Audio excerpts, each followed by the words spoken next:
How are you? We've been writing songs more than anything. I mean, we've been taking the time to commit to social media and get used to the kind of content that the fans are wanting to see, especially in lockdown when we can't make any kind of public appearances. Our influx to the fans is through social media, so we've really been grafting at that and a lot of songwriting. It's been so fun just being able to write with these, with the other three who are just incredibly creative and very talented. So it's a good time. Obviously, because of the whole global pandemic, we haven't been able to maybe do as much as we would have liked to, but then that's allowed us to do different things. Like, writing on Zoom, I'd say is probably one of the hardest things. So when we do eventually get into the room as a four, it's going to be amazing. And just to actually be with each other more. I think, tensions arise a lot quicker on text than in real life.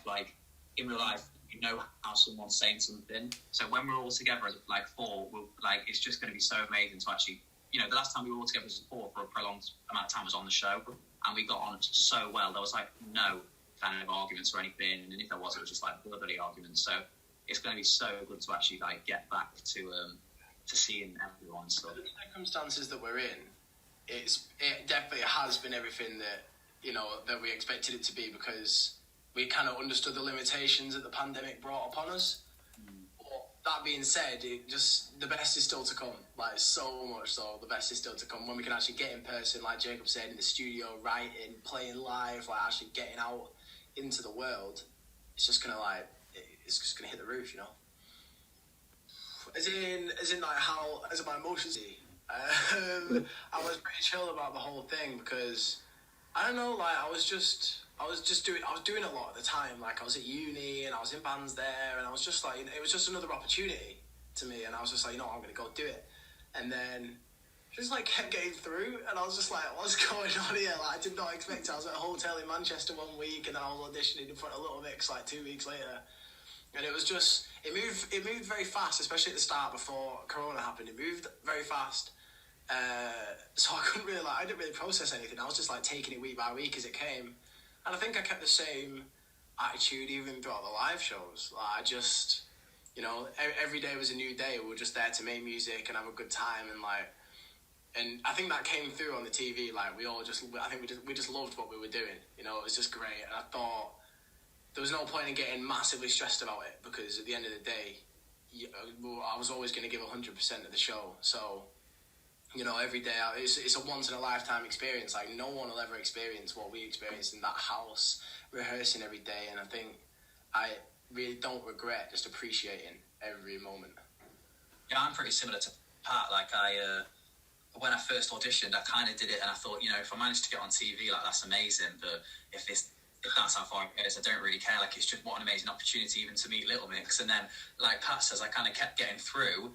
And then the only way I differed to Pat is when we got to the live shows, that's when I really thought, oh no, I don't want to go home now. We need to win it now. We've gone to the live shows. Because, some competitions, not that it is like any other competition, but you don't sometimes remember the other live contestants. So it's just you only remember the people maybe in the final or whatever. Obviously there was less contestants in this, but out of the 6 bands, I thought, no, we need to win this now. And I still wanted to win. You say that I do want to win. No, because you just said you kind of took it easy. As soon as we got out, I wanted to win more than anything. Oh my god, I wanted to win so much. When we got into the final, after being I cried for half an hour, just straight. I didn't speak to anyone. I just sat backstage crying. So it meant everything to me. But I just thought, don't put down in it. You know what I mean? I think we all, in a weird way, and it's not a cocky way at all, but we had a feeling. We all had a feeling from the day we moved into that house that we were gonna win. Obviously, if we hadn't, we wouldn't have been but we thought we were going to. But we just had this feeling. I know I did, and it really did feel right. We got put to it felt so right. We've been working on loads of music. I'd say we've got in terms of different ideas, most of these will never see the light of day, but I say we've got a good 25 to 30 songs or song ideas at least. Some are full, and we've got a good few that we really do want to push. And yeah, we've been working with loads of different producers. That's the good thing about lockdown and writing on Zoom, is we've been able to work with so many different people no matter where they are, and everyone's a bit more free with their time. No one's people are writing with you know, like Matt and Harry aren't here today, and I'm sure I can say they're writing with the Vamps today. So like, what an experience! Like, we might not have been able to write with the Vamps if we weren't on Zoom.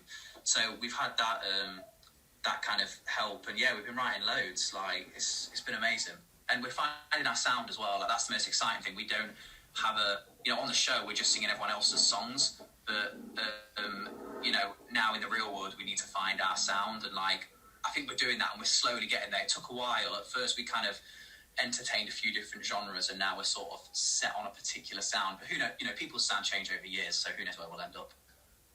What we'll eventually put out, because it's got to go through so many different, different gates, and people saying yes and no and change this, change that. Like, we're still in the very fledgling stage of our sound, but at the moment it's kind of a bit. We're going down the pop road because we want to play these songs before Little Mix at the O2. But it's almost kind of it's funky. It's a bit of Dua Lipa's in there, a bit like Bruno Mars. But it still feels very authentic. It still feels like it's a band that's playing that kind of music as opposed to just being a pop song. So it's great. I couldn't wish for anything better. Like, I'm really into all that funk kind of music, and Jacob is too. And the fact that it hasn't gone like really like bubblegum pop kind of sound I love that. But who knows what we'll come out with? Like, it'll be a couple of months before we release anything. So hold on to your hat. Specific plans at the moment, but there's a whole 15 months until we're touring, so we're undoubtedly gonna do something. Who knows when music will be ready. These things take time, especially if they're going to be pushed to a big extent, but I think we'll definitely do something like that. I mean, we did a Zoom on Valentine's Day, we let 100 fans in, and 100 people in, and we were talking to them, and they're asking questions, and we did that, and that's just off our own back. So, as soon as we have some kind of someone, more buzz around us because of new music, then we'll undoubtedly do something. Hopefully it doesn't have to be a live stream. Hopefully even if by the end of this year we can do some kind of whether it be limited amount of seats, gigs, or who knows where the world's going to go. But we'll do something like that because we love doing that kind of thing. We love interacting with all the people that have got us to where we are. And playing good music.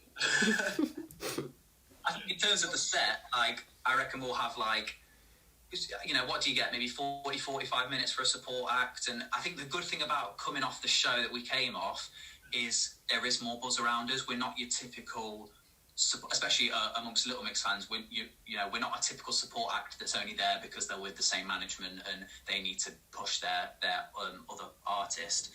We'll have we'll be a bit more of an act in ourselves, I'd imagine. We're still very much there to support Little Mix, and and we love that. That's incredible. But we're very, whereas a support act might kind of just have their band in the middle of the stage and not much around them because they're waiting for Little Mix. We might have a bit more of a set and a bit more of a design and a bit more of a mini show rather than just being a support act, and that will probably comprise of original music and stuff. Definitely one thing off the show because that's people love it. But also, in terms of supporting Little Mix, they have the most incredible fan base. They're adored by their fan base, and they're very lucky to have that because they are great fans. And the fact that we're able now to perform to such welcoming, accepting fans is definitely a privilege for us. Absolutely. The Don't Start Now one was good. I enjoyed doing Don't Start Now. Just because I got to put a guitar solo in the middle of it, and also can't go wrong with Dua Lipa. She's well good. That one, yeah, I'd say that one. Yeah, I think that. I mean, we did I'm Still Standing at the beginning of. Yeah, we did. In of lockdown, and I love Elton John, so I loved doing that. That was funky. It was a bit mismatched because we didn't really know each other, and it was all on Zoom, obviously. Or not on Zoom, in cheek as well. I think that one. Yeah. It's all dressed up funny and just did funny things. I was wearing all pink with a cowboy hat on. I was on an exercise bike, playing bass guitar. It was just It was very different. It was very different. Yeah. Next cover is on Friday. Is it this Friday? Yeah, I'm sure we can say what it is now, can we? Tell you, we're gonna do. Well, we'll tell you the song. We're doing a Justin Bieber tune. Yeah.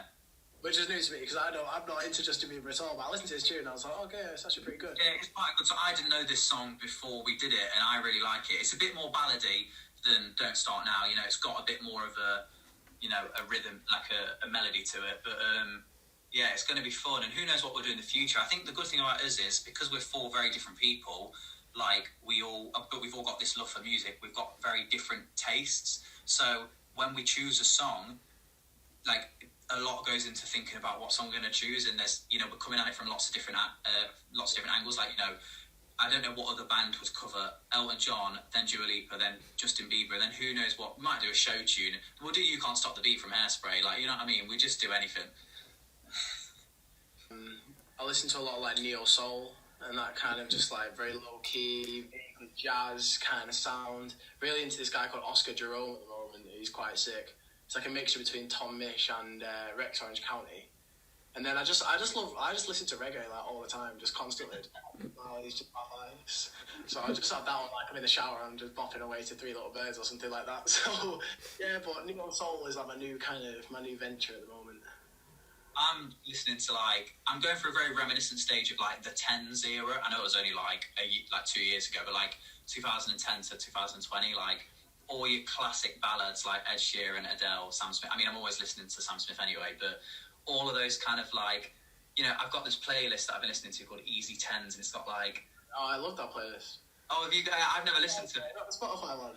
Yeah, and it's got like When We Were Young, Homesick by Dua Lipa, Turning Tables, Clown by Emily Sanders. I listened to that the other day and I forgot how much of a bop Clown is.